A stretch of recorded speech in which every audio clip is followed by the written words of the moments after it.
Okay, so here we are in the lab again, and this is episode 2 of the retro 1993 PC build. And so in the previous video, we started up the motherboard, and because there was no keyboard, it posted, and then it puts a message up, press F1 to enter CMOS or to continue, whatever. And so without a keyboard, you can't hit F1. So therefore, you can't continue. And so we're going to put a keyboard on it. And I have an old, this thing weighs like 5 pounds. This thing is crazy. But it's an old, almost dropped it. It's an old IBM, but it's a PS2. I couldn't find anything I got it in the thrift store. And I was hoping they had one old AT keyboard, but they're pretty beat up by then and stuff. But a PS2, it's not cheating too much. It's only a couple of years newer than what we're working with. So then we got this handy dandy little adapter off Amazon, not too much, $5 or something. And so this is the PS2 and then this is where it plugs into the motherboard. That's the old AT style 5-pin keyboard. So then this and this go together like this. And then this part right here plugs into the motherboard, and it should work. I remember doing this in the past, like for Windows 98 or something. I can't remember, but it should work fine. So let's see if the keyboard works. I mean, it's in the thrift store, 50-50, but it should. I mean, this is a heavy duty. I got this. They have one other one, like an aftermarket one, but this is an old school. I think it fits right in with the retro program. So let's go over here, plug it in, and we'll take a look at it and see if we can get past that F1 message. Okay, so let's get the keyboard up here.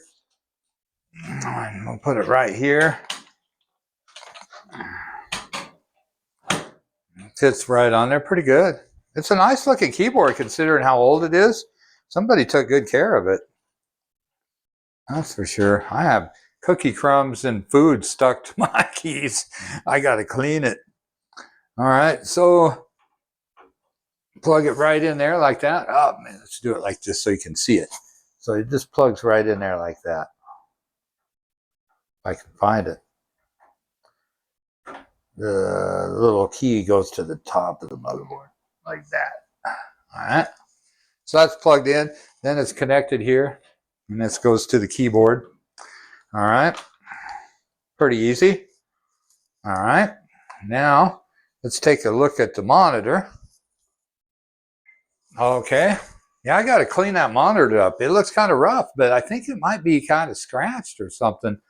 But yeah, that's what we got.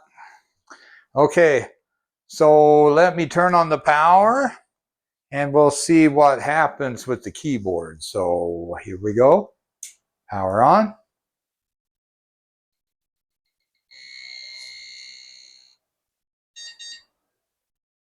All right, so you can see we don't have a keyboard error, and so we should be able to hit F1.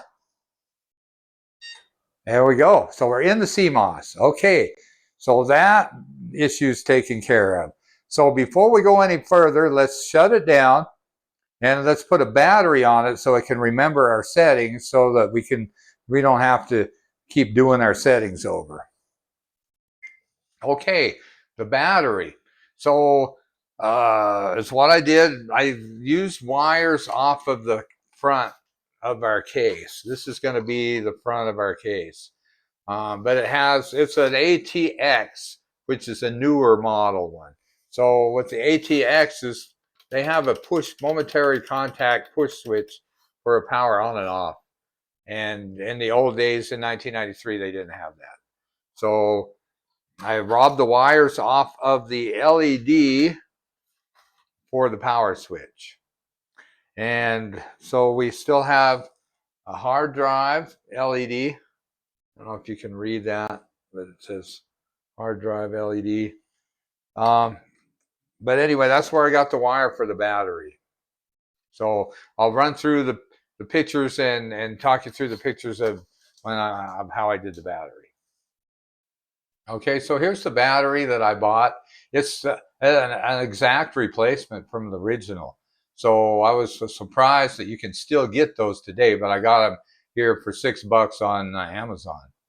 And the only difference is it's a different color. They changed the color. But I took the wires, like I said, from the front, and I soldered them onto the battery, and I put heat shrink.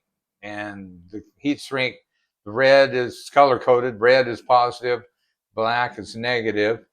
And so these ends will plug right on. They're made to plug right onto the pins on the motherboard for the external battery.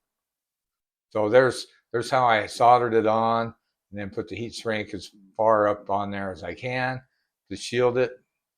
And there's what it looks like finished. And so just what we got to do now is to get it attached to the computer somehow so it doesn't just flop around, because you can't let the positive end of the battery ground out on the chassis, because then you'll erase your CMOS and maybe cause some other problems. Okay. So, all right, so we're gonna have to insulate the battery terminals with some electrical tape so they don't touch the chassis. So we'll just run that through here like that. We want it to be halfway like neat. We don't want it to be too awfully bad. And it doesn't have to be a lot of tape, but man, that's some tough tape. Okay. I just put the tape on there like that. And then that covers, like, keep the positive end here from touching the chassis. And then we're going to take a zip tie and tie it to the chassis. Here, maybe like right there, something like that. And get that around the battery. Just so it ain't rolling around in the case. Snug it up a little bit, like that. And then we'll snip the excess tie. And then we can plug in our wires. We want to make them a little bit neat. So the green one is the plus. All right. So the plus is the one inside on the motherboard. All right.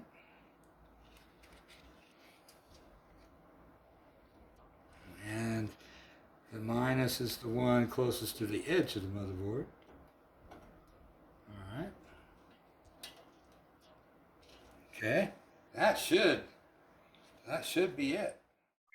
Okay, so we got the battery in and plugged in. It's all ready. So now we got to go into CMOS, set the date and time, and I think that's about all we need to do right now. And then we'll save our changes, turn off the computer, and wait a while, and then post back in and see if it remembers our settings that we put saved. And if we make it past that, then we can move on. So let's go check it out. Okay, so let's turn on the power.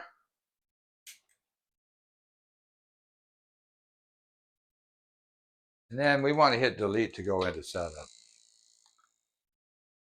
All right, there's our standard CMOS setup right there. And it gives you a warning like, ooh, you can cause some serious problems. Probably not. It would be kind of hard, but I guess you could do something. You could lose some data maybe. You set the hard drive wrong.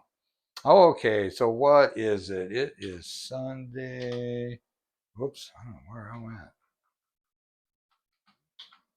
So it is the year 2000. Whoops, that's the wrong way. 2025. All right. At first, I was wondering if it's going to go that high because of the Y2K thing that everybody was freaking out about in those days. All right, January, it is the 8th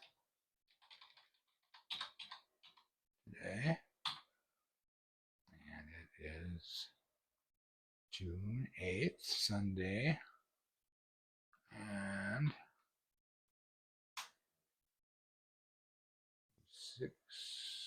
6/17.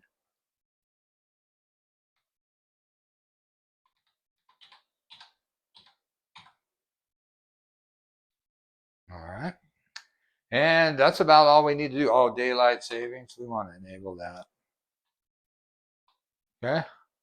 And that should pretty much do it. So we just hit escape to get out of there. F10 to save. Yes to confirm. And enter to make it so. All right. You can just hit escape to get through that memory thing there. All right. So there's nothing in it right now. No hard drive or nothing. So it's probably going to put up a little fit on that. It's going to have to time out here. But that's basically it. Yeah, see, I can't find the hard drive because there isn't one. So now let's turn it off and we'll wait a while and we'll see if it retains its information.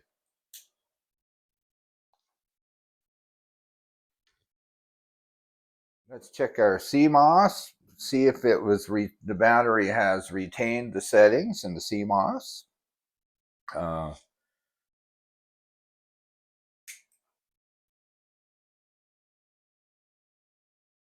There we go. Hit delete. And there we go. We're in CMOS. Hit enter, enter. And as you can see, some time has gone by and we have settings. Okay. All right. So that's done. Let's move on to the next step.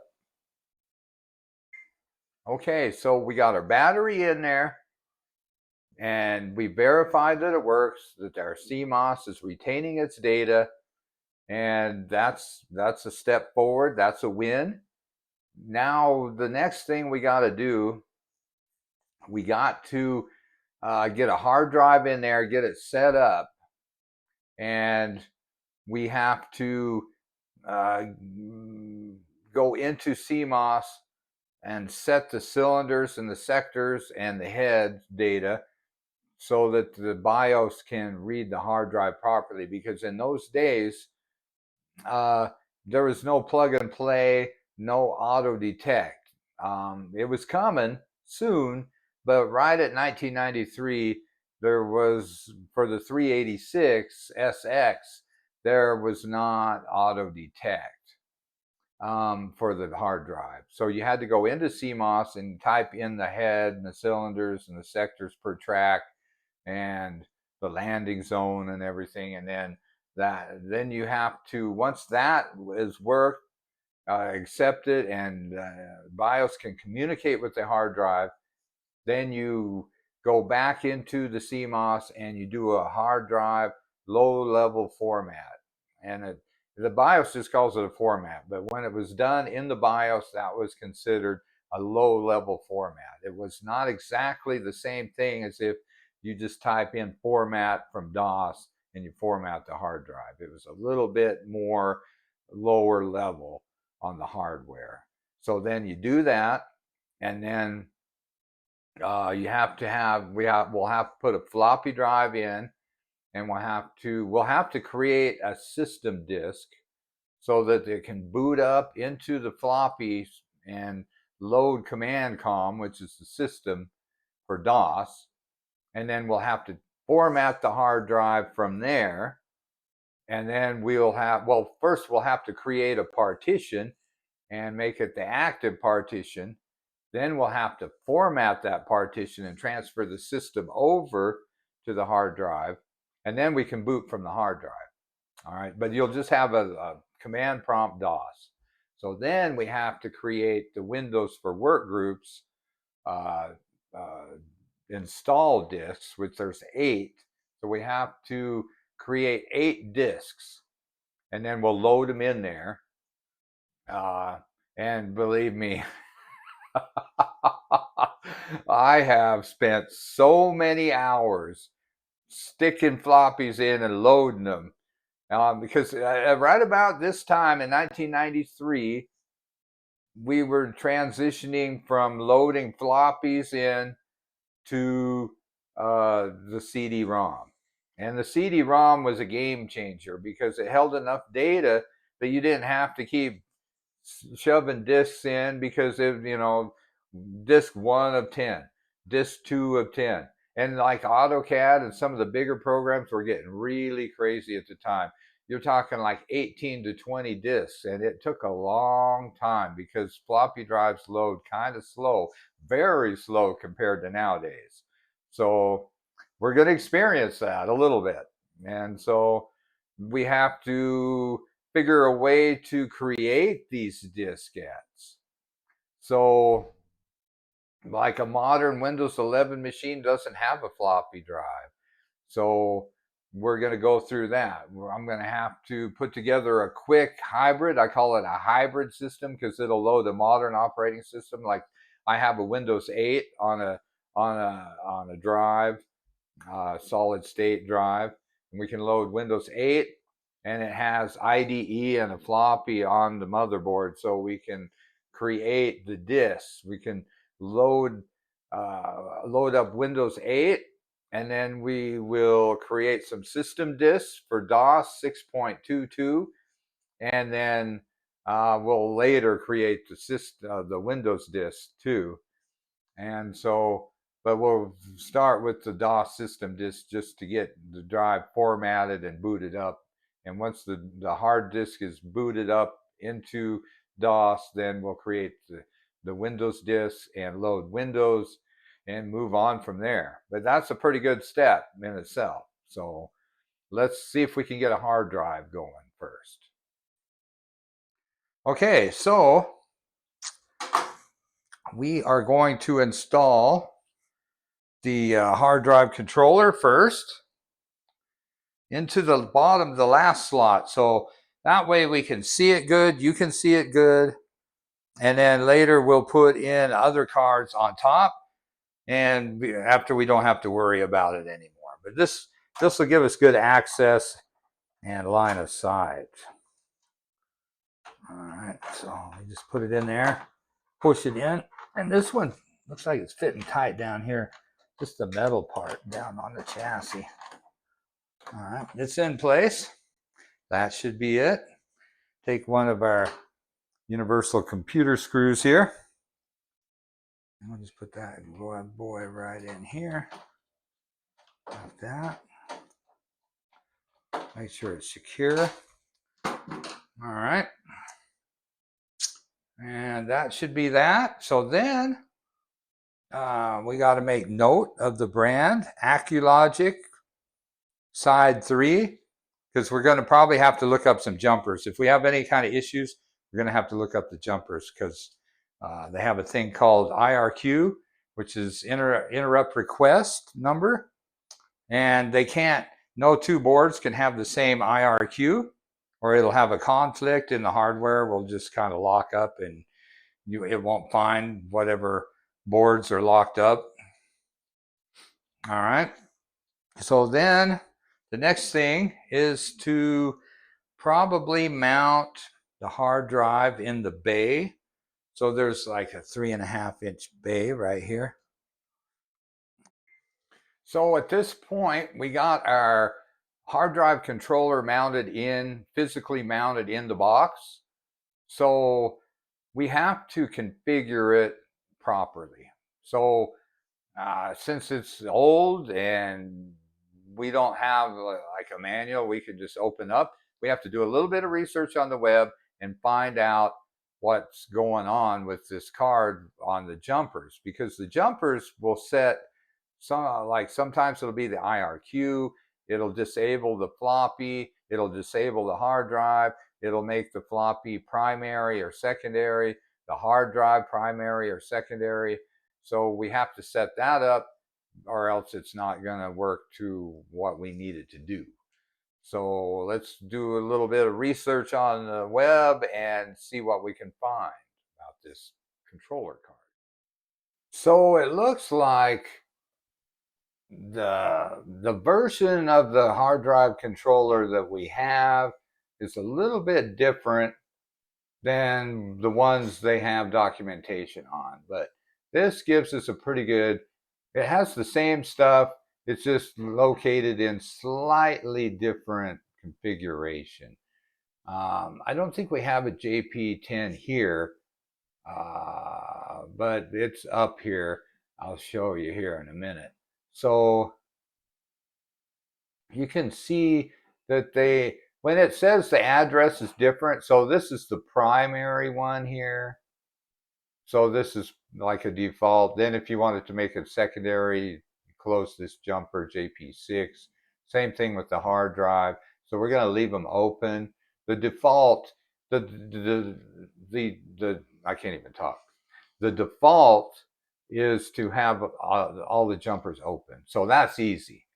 All right. So everything, if you want it normal and primary hard drive, primary floppy, just keep everything open, basically, is what it's saying here. But this PDF is from the Micro House Encyclopedia of Hard Drives, Volume 3. So this is the Acculogic side. It means like Super IDE or something IDE, version 3. But there's different versions even of 3, and then a 4 comes out later. We'll hook up our hard drive LED so that we can see that. Okay, and then so let's go back to our card and check out our jumpers. Okay, here we go.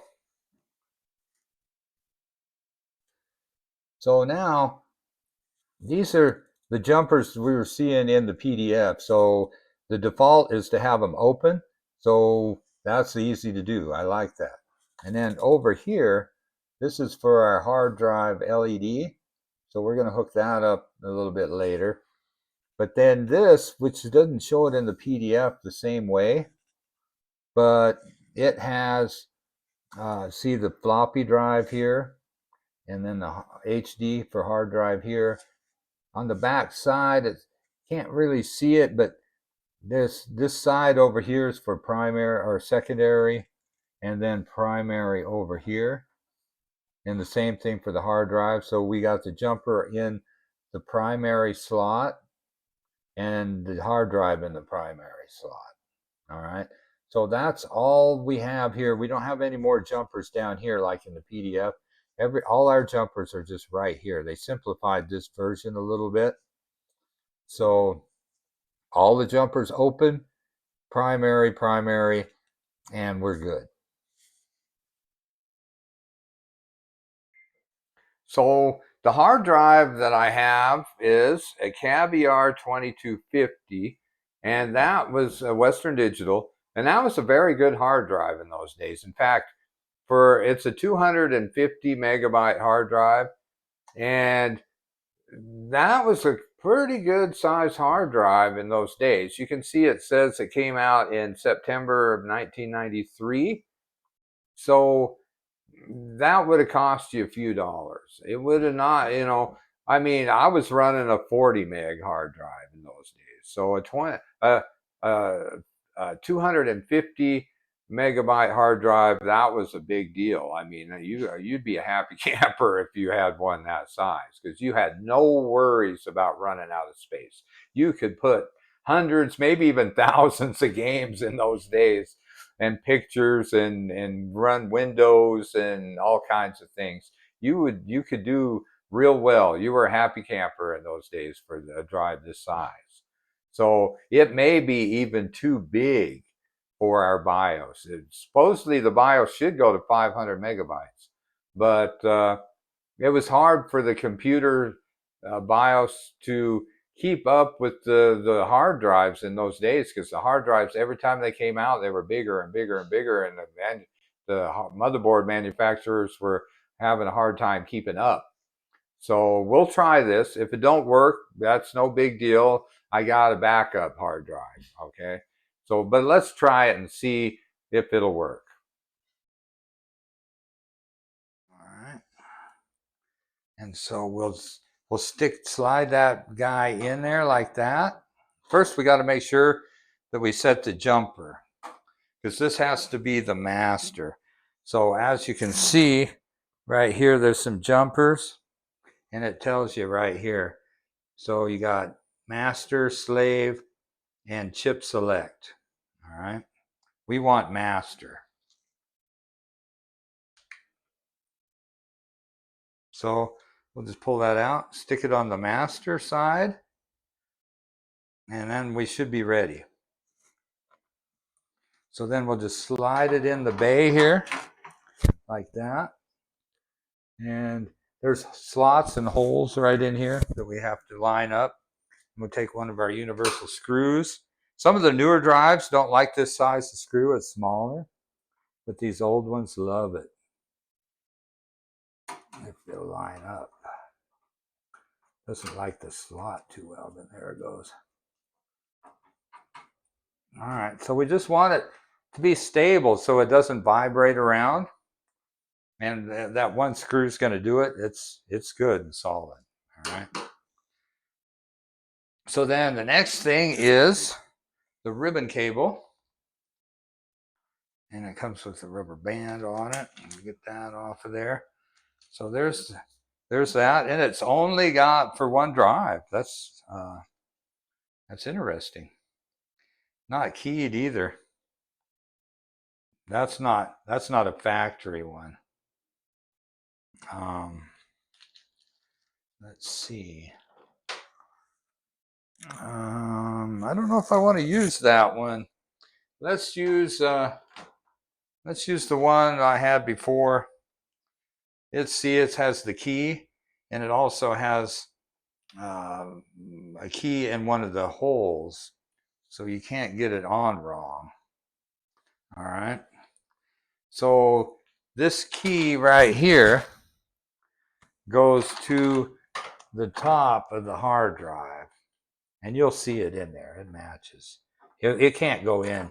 You'd have to try really hard to push it in backwards on that. All right. So now on the card, it's a little bit different. You have to find pin 1, and the red side is always pin 1. So then you just have to put your head down in here. So pin 1 on these, it says right on the board, is on this side, on both floppy and the hard disk. So this guy has to go on like this. Okay.